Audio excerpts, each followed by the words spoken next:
Assalamualaikum warahmatullahi wabarakatuh. Saya Eta Yolanda dari kelas TIS 2101 ingin mempresentasikan materi mikroprosesor. Yang pertama adalah tentang sejarah mikroprosesor, yaitu transistor pertama diciptakan pada 23 Desember 1947 oleh John Barden, Walter Brattain, dan William Shockley di Bell Laboratories. Berikut ini adalah penggolongan IC terbesar berdasarkan jumlah transistornya, yaitu yang pertama ada small scale integration, yang kedua ada medium scale integration, kemudian ada large scale integration, dan very large scale integration, dan ultra large scale integration. Kemudian ada mikroprosesor yang pertama, mikroprosesor 80286, dan mikroprosesor 80386, mikroprosesor 80486, dan Intel Pentium prosesor, prosesor Intel Pentium Pro, prosesor Intel Pentium 2, Intel Celeron prosesor, Intel Pentium 3 prosesor, Intel Pentium 4 prosesor, Intel prosesor dual core, Intel prosesor core duo, Intel prosesor core 2 quad.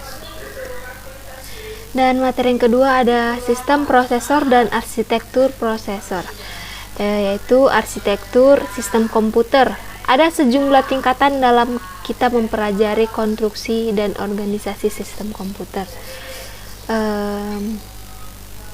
Software tersebut duduk bertempat di atas hardware, menggunakannya dan mengontrolnya. Hardware ini mendukung software dengan memberikan atau menyediakan operasi yang diperlukan software. Hardware dan software merupakan tingkatan sederhana arsitektur komputer. Tingkatan sederhana dikembangkan sebagai multi-layered machine yang terdiri dari beberapa layer software di atas beberapa layer hardware. Yang pertama adalah ada layer perangkat fisik, layer logika digital, layer mikroprogram, dan layer mesin, dan ada juga dari software levelnya. Yang pertama ada layer sistem operasi, layer software urutan atas, dan layer aplikasi.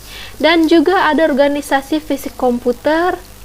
Kemudian prosesor terdiri atas dua elemen utama, yaitu yang pertama ada control unit dan yang kedua ada arithmetic logic unit. Dan fungsi prosesor. Prosesor memiliki ada 4 fungsi, yaitu yang pertama untuk mengontrol penggunaan penyimpanan utama yang digunakan untuk menyimpan data dan instruksi. Kemudian ada untuk mengontrol rangkaian operasi, untuk memberi perintah kepada semua bagian sistem komputer untuk menyelenggarakan pemrosesan. Fungsi unit kontrol adalah pusat syaraf komputer. Ia mengkoordinasikan dan mengontrol semua operasi hardware, yakni operasi unit periferal, memori utama, dan prosesor itu sendiri. Dan ada juga yang namanya unit aritmetik dan logika atau ALU. Lalu ada namanya RISC dan CISC. Ada arsitektur sistem komputer kecil, arsitektur alternatif. Dan yang ketiga bahasa assembly. Bahasa assembly adalah bahasa komputer yang kedudukannya di antara bahasa mesin dan bahasa level tinggi, misalnya C, C++, Pascal, Turbo Basic, Java, dan sebagainya. Assembler adalah program yang bekerja membantu penulisan instruksi dalam format bahasa Inggris sehingga mudah dibaca dan dipahami. Assembler sendiri mempunyai kelebihan bahasa assembly-nya, yaitu yang pertama ketika dikompil lebih kecil ukurannya, yang kedua lebih efisien atau hemat memori, dan lebih cepat dieksekusi. Selain mempunyai kelebihan, assembly juga memiliki kesulitannya, yaitu yang pertama dalam melakukan suatu pekerjaan, baris program relatif lebih panjang dibanding bahasa tingkat tinggi. Yang kedua ada relatif lebih sulit untuk dipahami, terutama jika jumlah baris sudah terlalu banyak, lebih sulit dalam melakukan pekerjaan rumit, misalnya operasi matematis. Dan bahasa assembly juga memiliki struktur instruksi, yaitu ini ada operation code, score operand, destination operand. Juga di dalam bahasa assembly ada software Z801, kemudian ada peralatan penunjang Z80 simulator. Dan ada pengalamatannya, ada beberapa pengalamatannya.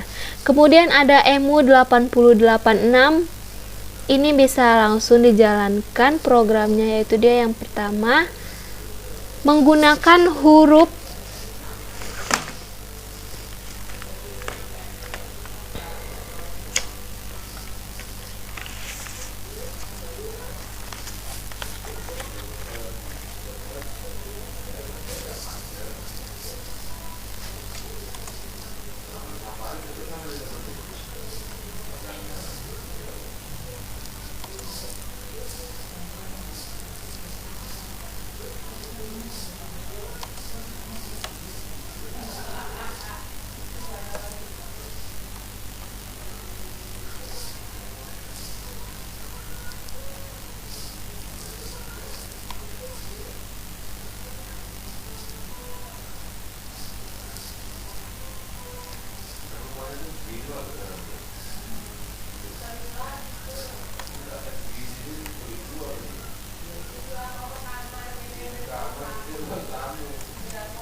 ini menggunakan huruf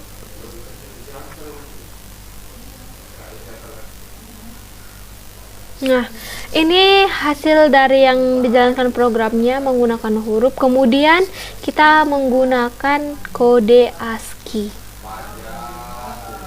Ini dihapus saja. Oke.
Kemudian ada bahasa mesin dan assembly, yaitu ada bahasa mesin.